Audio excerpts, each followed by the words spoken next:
I mean, it's a strange line of work to like want to go into, because you're certainly introducing you're basically putting yourself in a position where there's going to be a lot of people that are just really not going to like you just off rip. Do you ever regret having made that decision? And do you think that you were prepared for what you were taking on? Because I'm sure it just feels like more and more overwhelming over time as more and more famous people sort of take issue with something you might have said and whatnot. I never, I came into this saying, I don't care who doesn't like me. But the truth is, we all want to be respected or liked at some level, at some degree. I do get fatigued with people when they hate me for no reason. Like recently, I criticized Meg Thee Stallion, and all her fans, all of the Barbs, were mad at me because they are her fans, because she was a big fan and supporter of Nicki and their collaboration. But I say to people, like, I haven't said this yet about that, because I just said, fuck all of you, I'm just not going to respond to you. But I feel like you can be critical of an artist or an artist's work or a decision they make. You could, just like you could be critical of the president or a public figure. Like once you become a public figure, you open yourself up to people having an opinion.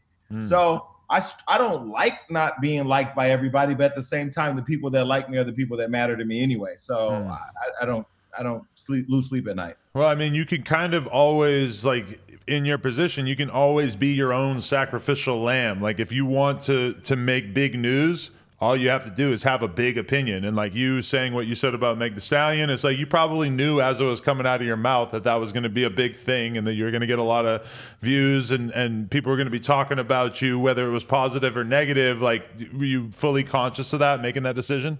No, I didn't go into it saying I'm going to say this to make everybody. I don't go into any conversation saying, oh, I'm going to say this to make it go viral. Because like you said, and I think that's important for people to know, we could literally sit at home every day on our Instagram and go viral. Like you just say you have a strong opinion about something or somebody, if it's going to force people to take a side, right? That's not how I approach it. I just kind of feel like, if me and you connect as human beings, and Adam, you call me and say, yo, Jason, I really need X, and we cool, I'm going to get it for you. So now, not a problem. And I'm going to get it for you without expecting you to do something in return. Now, naturally though, if we have that kind of relationship where you felt comfortable enough to call me up to do something for you, I should be able to call you too when I need something. And it just genuinely be a sharing of our resources, right? Because I think we're all in this world, whether it's us sitting back in the stands and having opinions and sharing it with our audience, or them who need our audience to buy into their brand. We all have a symbiotic relationship, at the end of the day. My business is what it is, but you and I are both, to a certain degree, we're in tech. This is tech. HollywoodUnlocked.com is a tech business in the entertainment space. Ultimately, I want to exit. I want to sell it for lots of money and move on. That's why I'm doing what I'm doing. But I don't go into it thinking like, yo, I'm going to tear people down just to be malicious enough to get them to blow up my brand. No, I don't do that. But there's like a weird sense of integrity, right? Because if you're not going to say, like, if you're going to hold everybody to the same standard of like, if this video of you cheating exists, so therefore it deserves to be on the internet. And it's kind of like, if you then don't post a video of somebody cheating just because you're friends with them, then that is kind of the corrupt part. Like, you should hold everybody to the same standard, right?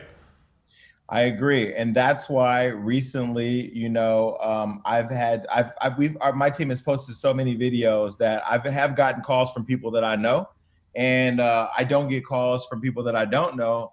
But the audience, no matter what, to a certain degree, if I'm seen being friends with somebody, they automatically believe that no matter what this person does, I'm never going to talk about it, which isn't true. And we've proven it time after time.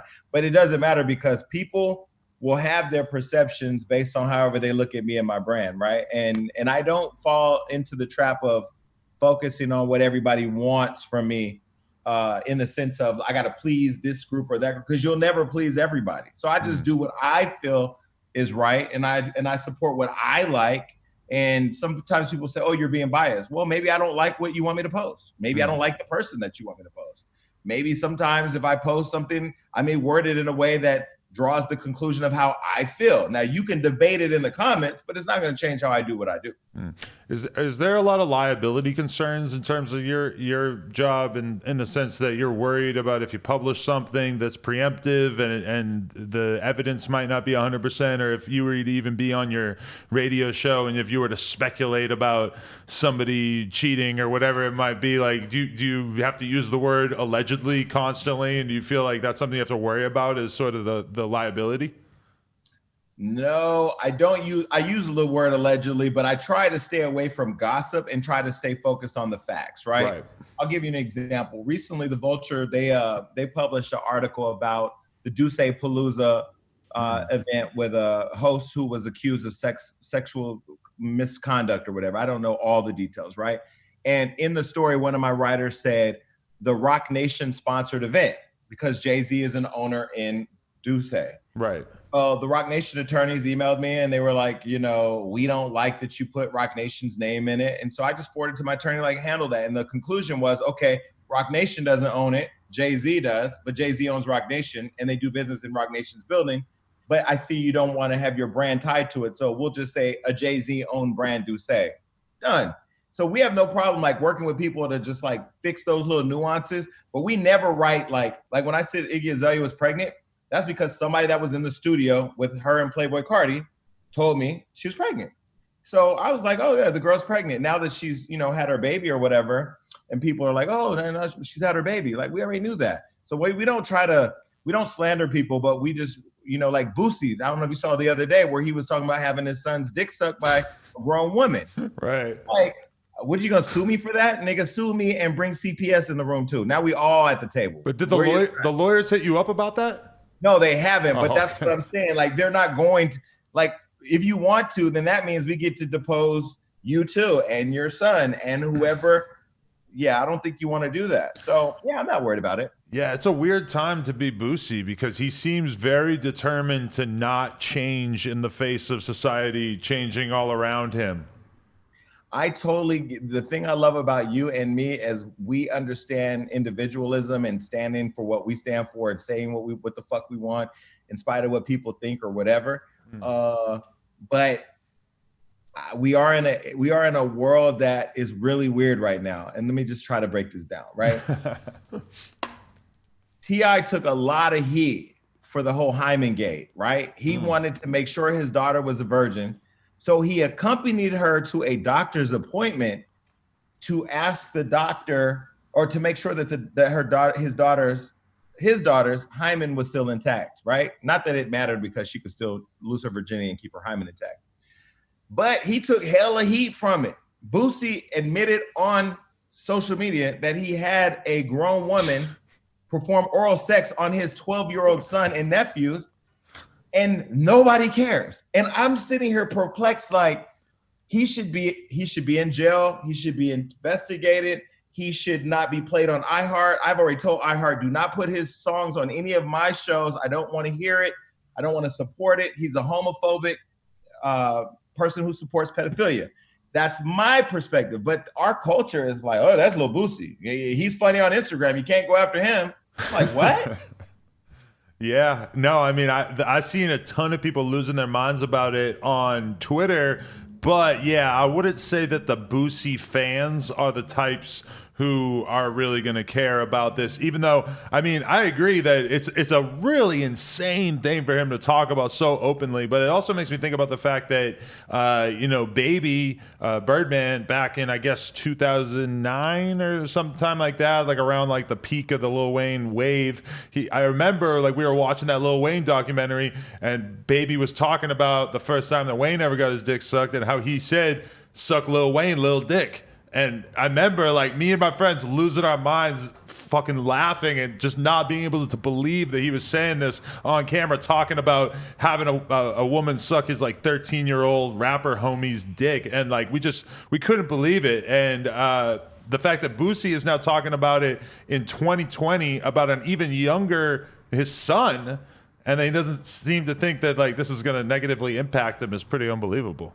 And let me tell you, this is why you probably know more about hip hop than I do. I didn't even know about the fucking documentary with Wayne, right? Right. So when we posted the story, Lil Twist goes in and says, I remember those days from the documentary. And he says, I've never been the same. And I'm like, wait a minute, were you a victim too? And it's sort of like people have talked about it, we've glossed over it, but like it just, to me, doesn't sit well with the idea that you did all of that. Not only did you encourage pedophilia with your child, you did it because you wanted to make sure that he was never going to be a homosexual. And I don't think that doesn't work.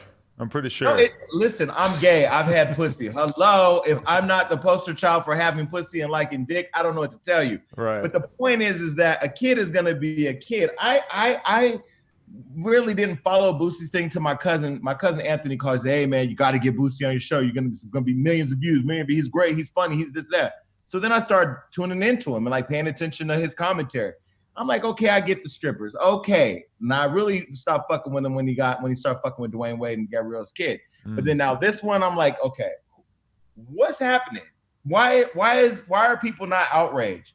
And that to me is the question that I've been for the last 24 hours trying to figure out. Like, everybody is on this, okay, R. Kelly is a pedophile and this and that. R. Kelly been a pedophile, but his music allowed you guys to be complicit with it. You're like, okay, fuck it. He still got bump and grind, but yeah, okay, if he did that, where are the parents? Doesn't matter. But right. I guess now we live in a weird world where you can snitch and get out of prison and get 2 million views on Instagram Live.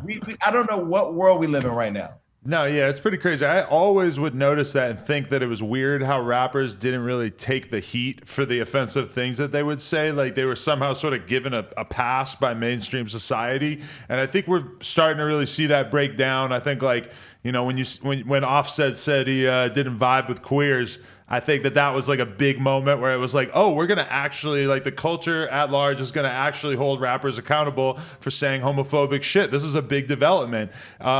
And I think this is just, you know, Offset said that? Yeah, that was a big one. I'm surprised you don't remember that. It was just because he says 5 million fucking bars per year and all the different verses he does, but there was just one bar where he said, I cannot vibe with queers. Oh, in his song. Yeah. I do remember. But see, I know Offset personally and Offset privately. Me and him are cool. He's very supportive of me. He's very we get along, but I didn't even think of that one. I've never even asked him about that. When I interviewed him, I'm definitely gonna ask him about that though. Yeah, I'm not sure. I mean, it was a big enough deal that they had to put out a statement about it and shit, like acknowledging that they weren't really homophobic. I don't know. Who knows? Offset, he's probably just like in a lean trance, just saying whatever the fuck pops into his head in the studio.